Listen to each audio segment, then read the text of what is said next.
सोलापूर विधान परिषद निवडणुकीत उमेदवारी अर्ज माघारीच्या अखेरच्या दिवशी मोठ्या राजकीय घडामोडी घडल्या। अनेक उमेदवारांनी माघार घेतल्यानंतर आता भाजपचे राजेंद्र राऊत आणि राष्ट्रवादी काँग्रेस शरद पवार गटाचे वसंत देशमुख यांच्यात थेट लढत रंगणार आहे। सोलापूर विधान परिषद निवडणुकीत उमेदवारी अर्ज माघारीच्या शेवटच्या दिवशी मोठ्या राजकीय घडामोडी घडल्या। शिवसेना शिंदे गटाचे बंडखोर उमेदवार महेश साठे आणि रमेश बारसकर यांनी निवडणुकीतून माघार घेतली। तसेच शिवसेना ठाकरे गटाचे धनंजय ढिकोळे, नागेश अक्कलकोटे आणि जीवन जानकर यांनीही आपली उमेदवारी मागे घेतली। माघारीनंतर शिवसेना शिंदे गटाचे रमेश बारसकर यांनी उपमुख्यमंत्री एकनाथ शिंदे यांच्या आदेशानुसार तसेच पालकमंत्री जयकुमार गोरे यांच्यावर विश्वास ठेवून माघार घेतल्याचं सांगितलं। शिवसेनेचे मुख्य नेते आदरणीय एकनाथ शिंदे साहेबांचा आदेश आलेला आहे रिझाईन करा म्हणून। ज्या वेळेला फॉर्म भरला होता त्यावेळेला सुरुवातीला आम्ही सांगितलं होतं की आमच्यासाठी शिवसेनेचे मुख्य नेते एकनाथ शिंदे साहेब व खासदार श्रीकांतदादा शिंदे साहेब यांचा आदेश आमच्यासाठी अंतिम असेल। आणि आज शिंदे साहेबांचा आदेश आला की उमेदवारी आपण माघारी घ्या। पण आता पालकमंत्री स्वतःच म्हणलेले आहेत तुम्हाला सहकार्य करतो।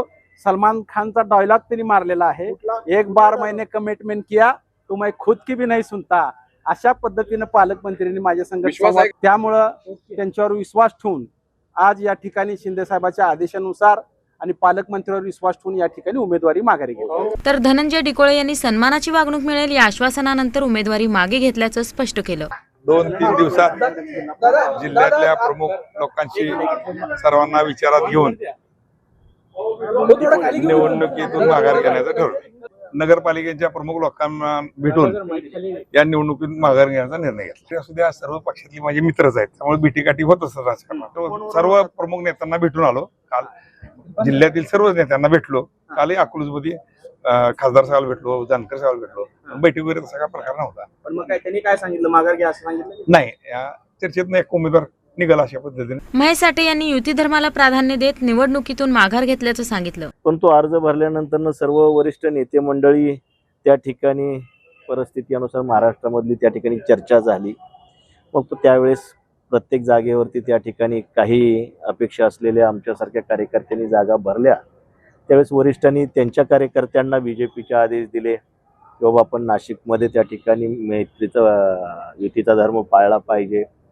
आज आमच्या नेतृत्वाने आम्हाला आदेश दिला की आपण सोलापूरमध्ये सुद्धा युतीचा धर्म पाळला पाहिजे। आणि नक्कीच मग शेवटी डिवायडेड अँड रूल त्या ठिकाणी कोणाला तरी फायदा होण्यापेक्षा ते काही घरातील त्या ठिकाणी मतभेद असतील काय असतील या सगळ्या गोष्टी चर्चेअंती त्या ठिकाणी आणि चर्चेची दारं त्या ठिकाणी खुली ठेवलेली होती। आणि आमचे काही म्हणणं असेल ते आम्ही आमचं म्हणणं मांडलं, त्यांनी त्या ठिकाणी जे योग्य आहे ते त्या ठिकाणी मान्य केलं। आणि म्हणून त्या ठिकाणी एक चर्चा सकारात्मक झाल्या। काही कम्युनिकेशन जो काय आमच्यामध्ये स्थानिक लेवलला गॅप होता तो देखील गॅप या चर्चेअंती भरून निघाला। आणि वरिष्ठांच्या आदेशाचं पालन करणं तर शेवटी हे क्रमप्राप्त होतं आणि वरिष्ठांच्या आदेशाप्रमाणे त्या ठिकाणी आज आम्ही आमचा उमेदवारी अर्ज त्या ठिकाणी माघार घेतोय। या सर्व घडामोडीनंतर आता विधान परिषद निवडणुकीत भाजपचे राजेंद्र राऊत आणि राष्ट्रवादी काँग्रेस शरद पवार गटाचे वसंत देशमुख यांच्यात थेट सामना रंगणार आहे। दरम्यान आमदार सचिन कल्याण शेट्टी यांनी काही नेत्यांच्या अहंकारामुळे निवडणूक लागल्याचा टोला लगावत भाजप उमेदवाराच्या विजयाचा विश्वास व्यक्त केला। बिनविरोध करण्यासाठी आदरणीय पालकमंत्र्यांनी शेवटपर्यंत प्रयत्न केला। आम्ही जिल्ह्यातील जे प्रमुख नेते मंडळी होतो आम्ही सगळेजण प्रयत्नशील होतो, पण काही नेत्यांच्या युगोमुळं ही निवडणूक लागली। ज्यांच्यामुळं निवडणूक लागली त्यांना आम्ही आता निकाला दिवशी उत्तर देऊ। सगळ्यांचे अर्ज निघालेले आहेत, एक वगळता वसंतनाना देशमुखांचे, तर त्यांचं एक अर्ज राहिलेले आहे, बाकी सगळे निघालेले आहेत। बाकी सगळ्यांनी माननीय पालकमंत्र्यांच्या आवाहनाला प्रतिसाद दिला।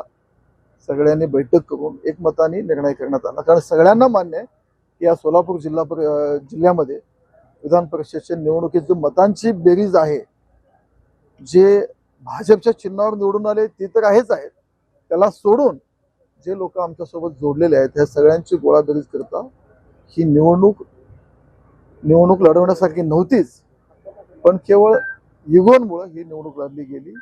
पण सगळ्या नेत्यांनी ज्या नेत्यांनी पालकमंत्र्यांच्या आमच्या विनंतीला मान करून फॉर्म काढून घेतले आम्ही त्या सगळ्यांचे आभारी आहोत।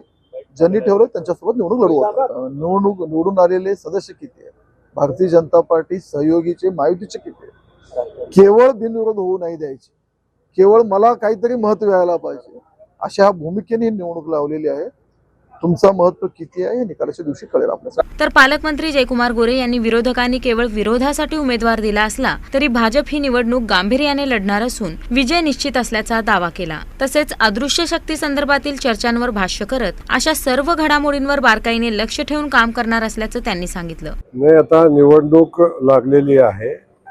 विरोधासाठी विरोध म्हणून उमेदवार उभे असले तरी सुद्धा ही निवडणूक भारतीय जनता पक्ष गांभीर्याने लढेल आणि ही निवडणूक भारतीय जनता पक्ष जिंकेल. निवडणुकीच्या या प्रक्रियेची विजयाची औपचारिकता बाकी आहे. अशा पद्धतीची परिस्थिती असली तरी आम्ही कुठल्याही परिस्थितीत गाफील न राहता ही निवडणूक आम्ही गांभीर्यानं लढू आणि आम्हाला अपेक्षित असणाऱ्या मताधिक्यानं आम्ही जिंकू. आणि अशी ज्या ज्या लोकांना बोलणं अपेक्षित होतं त्या लोकांना बोललो. काही लोकांशी कॉन्टॅक्ट झाला नाही किंवा काही लोकांशी कॉन्टॅक्ट करावा असं मला वाटलं नाही. अशा लोकांशी बोललं नसेल, परंतु बहुतांश लोकांनी बघितलं आपण की उमेदवारी मागं घेतलेली आहे आणि ते सगळे भारतीय जनता पक्षासोबत राहून भारतीय जनता पक्षाच्या उमेदवारांना जिंकण्यासाठी सगळे मिळून प्रयत्न करतील. भाजपचा विजय होऊ नये म्हणून नाही, भाजपचा विजय होणार आहे याची पूर्ण जाणीव त्यांना आहे आणि त्या बाबतीत त्यांचं काहीच मत असायचं कारण नाही. पण आता निवडणूक लागल्यानंतर का लागली, कशी लागली, कुणी लावली या संदर्भात मला वाटतं चर्चा करणं माझ्या दृष्टीने उचित नाही. माझ्या दृष्टीने हेच आहे की ही निवडणूक आता आपण ताकदीनं लढली पाहिजे. आम्ही ताकदीनं लढू आणि मी आज सांगतो की जे मार्जिन असेल ते भविष्यात उमेदवारी करण्याचा विचार करणार नाही अशा पद्धतीचं मार्जिन या निवडणुकीचं राहील. निवडणूक वसंतराव देशमुख लढतायत, त्यांच्या मागं कोण आहे त्यांची ताकद राहिलेली नाही. त्यामुळं कोण पाठीमागं आहे कोण पुढं आहे बघायची काही कारण नाही. शेवटी एक आहे की लोकशाहीमध्ये विरोधक एकदा उभा राहिल्यानंतर त्याला कमी समजायचं बिलकुल कारण नाही. एकदा उमेदवार उभा राहिला की आपण जी निवडणूक लढतो ती गांभीर्याने लढली पाहिजे. आम्ही लढू. आता भाजपकडे बहुमत आहे, यावेळेस वेगळी अदृश्य शक्ती विरोधकांकडून काम करेल असं काय वाटतं? बिलकुल सगळ्या अदृश्य शक्तीवर माझं बारकाईने लक्ष आहे.